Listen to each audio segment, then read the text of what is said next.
Hi, this is your instructor, and in this lesson we're going to look at abductive reasoning and how it might be used in research, particularly when you're investigating current topics. But before we get started, if you're new here, make sure to hit that subscribe button to receive notifications every time I post new material. And if you find this lesson helpful, please share it with your classmates and friends. The word abduct means to take away or to lead away. So the word abduction comes from the Latin root abducere, which means to lead away or to drag away. An abductive argument leads us from premises to a conclusion, but it doesn't do so in the same way that deductive arguments do. Deductive arguments start with general statements and move towards specific conclusions. They move from the general to the specific. If all men are mortal and John is a man,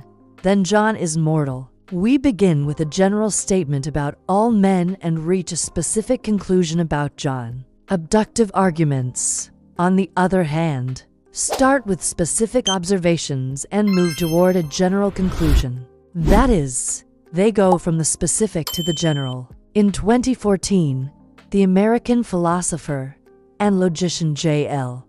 Keener made a distinction between abductive reasoning and abductive arguments. He argued that abductive reasoning is not the same thing as making abductive arguments. Let's take a look at what he meant. Abductive reasoning is the process of forming a hypothesis from the data that you've been given. You begin with some data, and from that you infer the best explanation for the data. It's the process of drawing inferences to form an educated guess. For example, suppose that every time you go outside you get wet.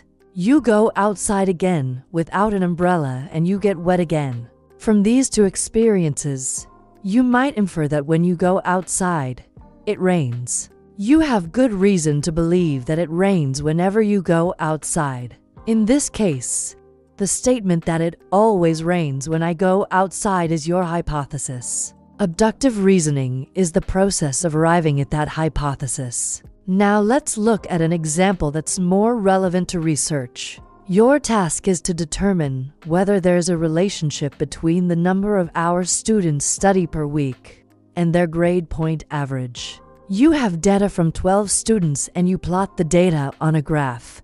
After looking at the graph, you think it would make sense to hypothesize that the more hours a student studies, the higher his or her GPA.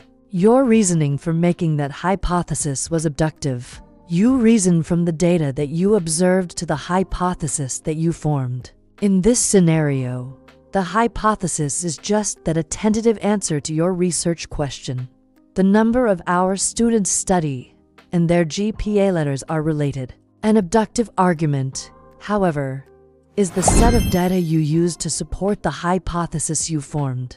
Going back to our previous example, the set of data that led you to hypothesize that the number of hours students study and their GPA letters are related is an abductive argument. In short, an abductive argument is the data you present in support of your hypothesis.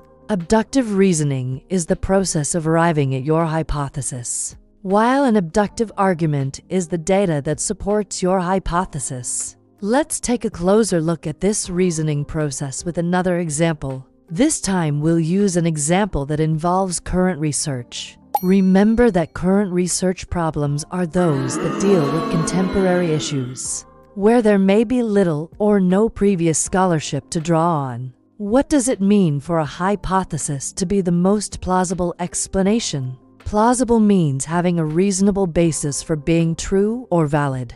But what does it mean for one explanation to be more plausible than another? As researchers, we choose the most plausible explanations from among competing explanations based on the evidence available to us. So when you evaluate explanations and conclude that one is more plausible than another, you are essentially saying that your evidence favors the explanation over the others. Plausibility can also be thought of as coherence. How well does the proposed explanation account for all of the known facts? Does it successfully explain the known facts? Keep in mind that in scientific investigations, including current research problems. A total or complete explanation is rare. Sometimes the best you can hope for is that your explanation coheres with the evidence you have available. This is because information is limited by the lack of a coherent outcome that can be evaluated and its significance effectively measured. Given this, investigations of current research problems often require you to rely predominantly on the direct and uninterpreted analyses of authoritative sources published in primary source materials. Studies of non-current research problems are generally published in scholarly secondary sources. However, because there may be little, if any, prior research of current issues or events, there is more freedom to apply abductive reasoning to explain possible consequences, solutions, or outcomes. This is not to say that you can ignore related research or delve into idle speculation. Your conclusions must be grounded in reality and available evidence, even if that evidence is not peer-reviewed.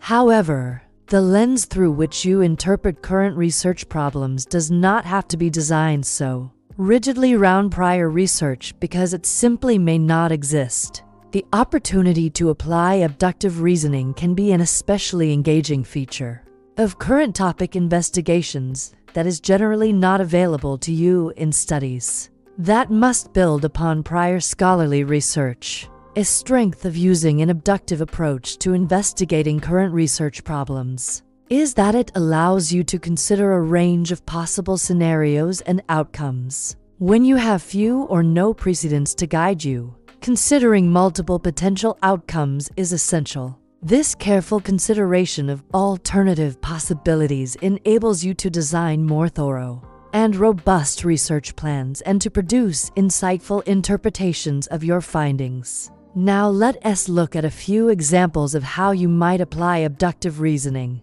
when investigating a current research problem. Here is a research problem you could investigate. Social media has had a negative impact on teenagers' mental health. You could apply abductive reasoning by starting out with the effects of social media use on teenagers' mental health, and then moving toward forming a more general hypothesis about how social media use affects various populations. You could also do the reverse. Suppose you begin with the idea that social media negatively impacts people's mental health, regardless of their age. With this in mind, you could examine how social media use affects teenagers' mental health. In both cases, you began with the specific and moved toward the general. Here's another research problem you could investigate. Businesses need to adapt to the changes brought on by the COVID-19 pandemic, or they will fail. Again, you could begin with the effects of the pandemic on businesses and then speculate about how businesses must change in order to survive. Or you could begin with the idea that businesses must change in order to survive, and then examine how the COVID-19 pandemic has affected businesses and what changes they need to make to survive. In each of these cases, you could also apply deductive reasoning. Instead of beginning with the specific and moving toward the general, you could start with the general. For example, all businesses must adapt to external changes or they will fail. The COVID-19 pandemic is an external change that businesses must adapt to or they will fail. Therefore, businesses must adapt to the changes brought on by the COVID-19 pandemic or they will fail. Which type of reasoning do you think is more applicable to current research problems, abductive or deductive? Explain your reasoning. Let me know your thoughts in the comments section below. As you can see, abductive reasoning is an effective way to investigate current research problems. When you are investigating a current research problem, your first step might be to review any relevant literature you can find. However, after you finish reviewing the existing research, you might find that your research question cannot be answered by the research that has already been done. In these cases, you can use abductive reasoning to develop testable hypotheses about your topic. To reiterate, When you apply abductive reasoning, you start with the specific and move toward the general. You begin with the specific data you've collected and move toward a general explanation for that data. Thank you for watching. Before you go, make sure to subscribe and leave me a comment to let me know what you found particularly helpful. Check out my other videos on various aspects of academic writing and research. And remember, you can stay up to date on all my latest content by following me on social media. I look forward to seeing you in my next lesson.